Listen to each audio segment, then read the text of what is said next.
electrónico nace por la implementación de las nuevas tecnologías en el mundo moderno. Es decir, partimos de que el gobierno electrónico es una de las consecuencias del surgimiento del Internet.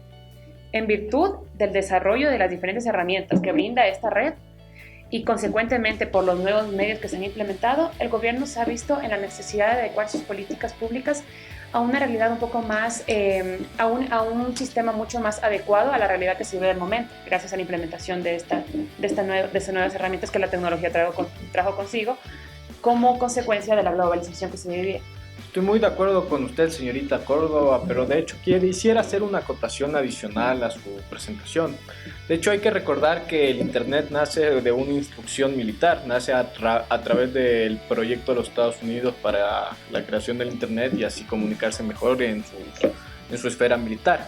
Realmente la aportación del Internet y realmente cómo nace el gobierno electrónico per se es como cuando los comerciantes llegan al momento de comenzar a interactuar con mayor facilidad dentro de la web, porque mediante la interacción del comercio nacen justamente procesos que facilitan a los individuos a realizar sus actividades, y mediante esa idea que tuvieron los comerciantes se la trata de meter justamente a los gobiernos para así mejorar la situación de los ciudadanos o de los administrados. Es decir, a partir de que el Internet se vuelve una red pública, abierta para todos. Justamente, porque en ese momento se comienza a hacer una red pública y en ese momento mayor cantidad de gente comienza a interactuar en el campo de Internet. Más o menos hablamos de lo que ustedes dicen, compañeros, de los TICs. El surgimiento de la sociedad de la información se remonta en la época de los TICs, cuando se introdujo como una herramienta. No, claro, en este nuevo método, el sistema de gobierno electrónico, es cuando se da la utilización de los TICs, a través de que son una parte importante de cómo se ha manejado ahora esta idea de gobierno electrónico. Y si vamos a la parte de la sociedad que se organiza en redes y que estas redes sociales se configuran hoy en día de una forma principal de la organización y la estructura más importante de la sociedad. Claro, por eso decimos que el Estado se vio en la necesidad de adecuar sus conductas a una realidad que se vive actualmente, como por ejemplo con la utilización de redes. Tiene que tener un sistema que permita regular de cierta manera esto. Y justamente la utilización de redes sería quizás la última etapa del gobierno electrónico, porque a través de las redes sociales es como en el momento en que ya se comienza a entrar a esta figura o a esta idea del gobierno de la información. Claro, ahí hablamos de surgir situaciones como consecuencia de los métodos electrónicos que se utilizan, por lo cual el gobierno tiene que tener un tipo de regularización que permita solucionar este tipo de problemática referente al tema relacionado con el Internet. Government, que quiere decir que el gobierno provee sus servicios de manera completa y unificada y entra en la etapa exactamente de participación y colaboración entre el Estado y la ciudadanía, proporcionando información necesaria. Igualmente colabora así con los sectores públicos y el servicio público, y es por esto que se da la transición de lo que es del gobierno electrónico al gobierno de la información. Porque ahí habla más ya de lo que sería la manera del gobierno dependiendo ya de una tecnología. Bueno, antes de llegar a ese punto, al gobierno de la información, quiero permitirme acotar que este tipo de sistema que adoptó el gobierno permitió mejorar el servicio público indudablemente por el hecho de adoptar esta nueva tecnología y sobre todo fomentar el desarrollo sostenible. Es más, las Naciones Unidas, referente al gobierno electrónico, menciona que es un modo de desarrollo de los pueblos, un modo de desarrollo actual de los pueblos. Es como un pilar en la construcción de un marco estratégico sostenible, acoplado a lo que vivimos actualmente. Toma como soporte a las herramientas de la tecnología, el gobierno electrónico. Pero por su parte, ya hablando de un gobierno de la información, tenemos que aquí la información ya no es como una herramienta más que tiene el gobierno para actuar, sino se vuelve como el ser del gobierno. O sea, un gobierno de la información se maneja desde la información propia. Sí, y justamente yendo en esa línea y ya metiéndonos a un tema más nacional, el Ecuador tristemente no ha llegado a ser un gobierno de la información. De hecho, pero estamos en camino. Justamente, estamos en camino. Pero sin embargo, yo que tengo la oportunidad de trabajar, las actividades que realizan, no sé, la superintendencia, los diferentes ministerios públicos, hacen de hecho que el humano se convierta en una herramienta para las computadoras y para los distintos medios tecnológicos. Porque cuando simplemente el sistema te dice que no puedes hacer una determinada actividad, el funcionario público no lo hace. Y ese quizás es quizás uno de los mayores problemas que tiene la situación del gobierno electrónico, y por eso mismo hay que hacer esa transición al gobierno de la información, porque en el gobierno de la información no, somos los mismos seres humanos los que controlamos las computadoras, el sistema en sí, pero es una parte fundamental del gobierno porque de ahí sale todo lo que le envuelve a él. No, claro, y todo el sistema organizado del gobierno depende estrictamente de los flujos de información, de cómo se maneja la información, cómo esta comunicación se da para hacer una base sostenible dentro del gobierno. Así mismo es. Yo pienso que, o sea, la introducción de las nuevas tecnologías en el aparato de la producción o productivo del Estado han sido, creo que, una de las etapas que se han estado tomando en cuenta en el actual gobierno. O sea, hablando del Ejecutivo, cada vez hacemos o se hace más temas de electrónico para que los usuarios puedan acceder de mayor forma a los servicios que otorga el Estado o el gobierno. Claro, y ahora tenemos acceso a cualquiera de las funciones del Estado y cualquiera de los organismos mediante. Sí, y justamente la DINARDAP, que es la Dirección Nacional de Registro de Datos Públicos, hace un excelente trabajo con tener todos los archivos del registro mercantil, registro de propiedad, las centrales de riesgo, tener todo ahí. Plan del dato seguro. No, claro, y me parece importante acotar también algo que decía Patricia Reyes en su obra Sociedad de Red y el Gobierno de la Información, en la cual estipula que el gobierno de la información es un lugar o forma a través de la cual se realizan los derechos del individuo en un Estado constitucional democrático. Es que no podemos negar que en un mundo globalizado como el que vivimos, estamos ahí constantemente tratando de comunicar, interactuar mediante una red que es el Internet, que es lo que ahora actualmente utilizamos. Nos movilizamos por eso. Los flujos de información se dan en base a eso. Sí, es por eso que el gobierno era obvio que tenía que adoptar este tipo de... Tenía que ser la transición. De este sistema. La transición. Sí, dentro de los elementos de la información, lo que dice Mayer es que no se concibe un gobierno hoy en día que no tenga sistemas de información con sus propias redes de comunicación y de información. Claro que sí. Sí, pero el gobierno electrónico también llega a ser un problema. O sea, teniendo en cuenta, por ejemplo, la NSA de los Estados Unidos, o sea, el gobierno está en cada aspecto de la vida social de las personas y llega a ser un problema eso. Justo ahí ya metiéndonos en el tema del Open Data, ya también que ya es una parte fundamental del gobierno de la información. De hecho, si bien es importante que todas las instituciones públicas están entrelazadas entre sí, que tengan información de todos, eso también es un grave problema. Porque imagínense el poder que tiene el que está en ese momento en el poder para saber todo lo que hacemos de nuestra vida. O sea, es realmente un poder significativo. De ahí que venga el sistema estructurado que tiene que implementarse en un gobierno de la información, en el cual el flujo de información son de esta manera totalmente abiertos, totalmente públicos, porque se supone que es lo que queremos, un flujo de la información. Es por ello que ahí el gobierno tiene que utilizar e implementar nuevas políticas públicas, nuevas normas que permitan una regulación y control de estos flujos de información. Para mí es bastante importante que el gobierno tenga el acceso a la mayor información de los ciudadanos, porque ahí nosotros no deberíamos, o las instituciones deberían suprimir al pedirnos información física, si tienen toda la mayor información de los ciudadanos dentro de una base de datos. Bueno, pero sin lugar a dudas, el gobierno de la información es una de las implementaciones actuales del mundo moderno que ha dado paso a un desarrollo sostenible de un Estado. Okay. El gobierno de la información dio apertura a que se creara el gobierno abierto, que su objetivo es que haya más colaboración o participación de los ciudadanos en cuanto al mejoramiento de servicios públicos, igualmente con la transparencia y la rendición de cuentas que tiene el Estado hacia los ciudadanos. La idea principal era evitar que el gobierno mantuviera secretos y los ciudadanos pudieran acceder a esto, obviamente con limitaciones, y también para conocer las actividades que realizan y realizaban el gobierno.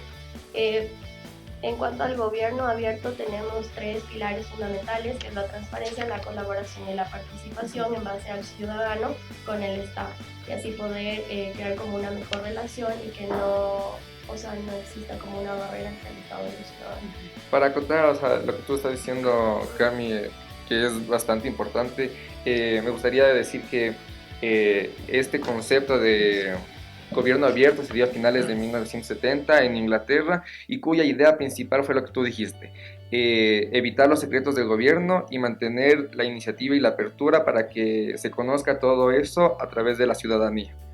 Bueno, hoy por hoy, ¿eso a qué se traduce, no? Porque esa es la pregunta. Bueno, antes recordemos que para que sepamos la cuestión de transparencia, de control que realizaban los diferentes gobiernos, los diferentes estados, había que esperar una vez al año a que se convoca la Asamblea Nacional y el presidente o la persona que tenga que hablar de su rendición de cuentas. Eso no, eso el día de hoy ha cambiado radicalmente.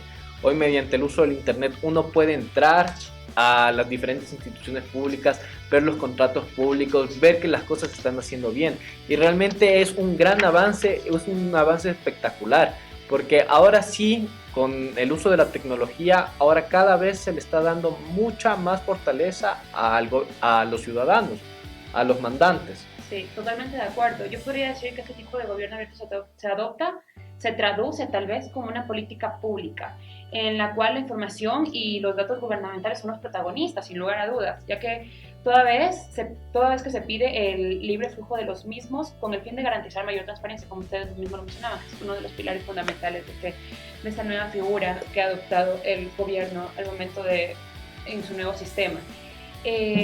Lo cual también permite, sin lugar a dudas, una mayor participación por parte de los ciudadanos, que, como tú decías, tienen mucha mayor interacción y tienen mucho mayor acceso a esta información que antes se conocía como secreta.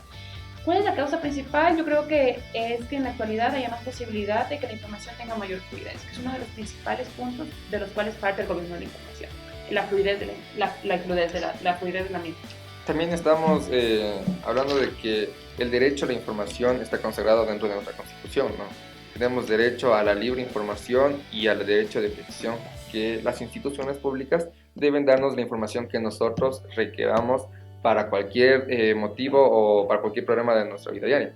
Además existen las acciones constitucionales, como la acción de acceso a la información pública, que es un gran avance a la Constitución del 2008, que realmente permite a los ciudadanos acceder a su información, acceder justamente a lo que les rodea a ellos, a lo que les pertenece, que es básicamente.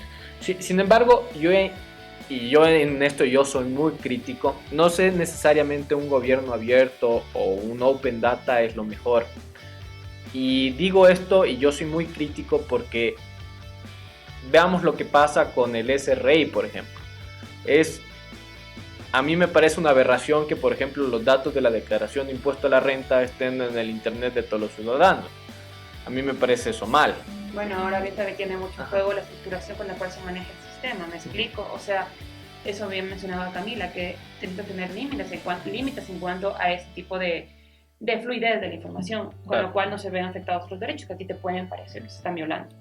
Más o menos que el gobierno abierto es el flujo mayor o el flujo de la transparencia de la información y que haya más participación de acuerdo al tema de la información. Claro, y con respecto a eso me gustaría contar algo que vi, una cita que vi en una obra titulada La promesa del gobierno abierto, en la cual se decía que el gobierno abierto afianza la democracia como ente que permite la participación de los interesados en deliberaciones políticas. Mencionaba también que con el avance tecnológico en la ampliación del Internet se ha podido iniciar esa interacción en una forma original y con costos asumibles para los estados. ¿Qué vamos a ver? O sea, los costos que asume el estado por el hecho de tener esa fluidez de información, podemos decir que está un poco, en cierta medida se reducen, porque hablamos de una red abierta, hablamos de una interacción mucho mayor. O sea, por eso sí, es que se plantea la innovación fundamental para el desarrollo del sector público, o sea, porque es necesario modernizar e innovar. Necesitamos modernizar e innovar, pero ¿en qué sentido? Necesitamos utilizar las tecnologías, que las tecnologías trabajen para nosotros, necesitamos innovar para darle servicios a los ciudadanos mucho más eficaces, mucho más eficientes, que los ciudadanos no tengan que hacer una fila de 3 horas para ingresar un papel a la superintendencia de compañía. O sea, eso es realmente, para eso tiene que trabajar la tecnología tiene que trabajar para nosotros y no nosotros para ella. Claro. Para mantener fuerte la democracia. Y en este gobierno abierto se plantea el avance tecnológico como el factor determinante. Entonces tenemos que tener en cuenta que en un gobierno abierto, uno de los principales métodos que se debe implementar es el avance tecnológico. Sin embargo, yo creo que estamos un poco prematuros para dar cualquier conclusión respecto al tema, porque es verdad, estamos viviendo esto, entonces todavía no sabemos en qué va a acabar todo esto de aquí. Quizás en unos 10 años ya tengamos un mejor criterio formado, pero en este preciso momento llegar a una conclusión respecto del gobierno de la información, el gobierno electrónico, es muy complicado porque justamente seguimos viviendo en eso, seguimos en el paso ese hacia un mejor vivir. Claro, pero podríamos concluir en que el gobierno abierto tiene como principal fundamento el mayor fluidez de la información pública. Así es, eso estoy de acuerdo. Bueno, ahora hablaremos del Open Data, que son los datos abiertos, que son datos que pueden ser utilizados, reutilizados, también redistribuidos libremente por cualquier persona, es decir, tenemos acceso nosotros como ciudadanos a ver esa información. Obviamente existen políticas que limitan a que se dé mucha información que no es necesaria para todos los ciudadanos. Claro, podríamos decir que son los datos públicos del gobierno, aquellos en los cuales los ciudadanos tienen acceso libremente, relacionados plenamente con el gobierno abierto. Y los que maneja justamente, en el caso ecuatoriano, la Dirección Nacional de Registro de Datos Públicos. Exactamente, los datos deben ser convenientes y también deben modificarse según lo que se vaya actualizando también. Ya que por su propia... sin embargo, estos datos, lo principal de estos datos es que garantizan la transparencia, de la cual hablábamos en el gobierno abierto. Como un ejemplo que les voy a poner, antes generalmente en las notarías tú ibas, firmabas un poder o firmabas una compra-venta, presentabas tu cédula y no sabía nada más el notario. Ahora con eso de la DINARDAP, del registro de dato público o dato seguro, como las instituciones están acopladas en sí o están enlazadas, ahora la notaría tiene un sistema donde puedes revisar todos los datos, si se actualizó tu cédula, si eres casado, divorciado o viudo. Entonces el notario ya tiene la mayor accesibilidad a la información tuya, como tú también puedes acceder a esa información de diferentes instituciones públicas. Claro, con estas contrataciones notariales eventualmente se pueden evitar muchos problemas, porque justamente cuando digamos que yo estoy casado, no sé, con la señorita Córdoba, y ese día llevo la cédula de soltero y hago un contrato yo siendo soltero, entre comillas, cuando voy y lo registro en el registro de la propiedad, va a haber algún problema. Entonces se evita un problema desde un inicio, para no estar haciendo fila en todo lado, ya desde un mismo momento uno ya sabe a lo que se tiene que atener. Por ello decimos que colabora con la fluidez de la información este tipo de Open Data, además de transparentar las acciones llevadas a cabo por el gobierno. Es decir, que la información, el fin es que la información esté al alcance de todos, de forma libre y gratuita. Es decir, accesibilidad a todos los datos. Como más o menos una disponibilidad de acceso, reutilización y redistribución y participación universal. Así es. Y relacionándolo con el gobierno abierto y el Open Data, podemos decir que hay mucha mayor interacción entre el gobierno y los ciudadanos, que es el fin que busca este gobierno de la información, ya visto desde el punto de vista del gobierno abierto y del Open Data, lo que tiene como resultado que un sinnúmero de beneficios tanto para ambas partes. Sí, ahora estamos más cerca de nuestro mandatario que nunca. Eso sí.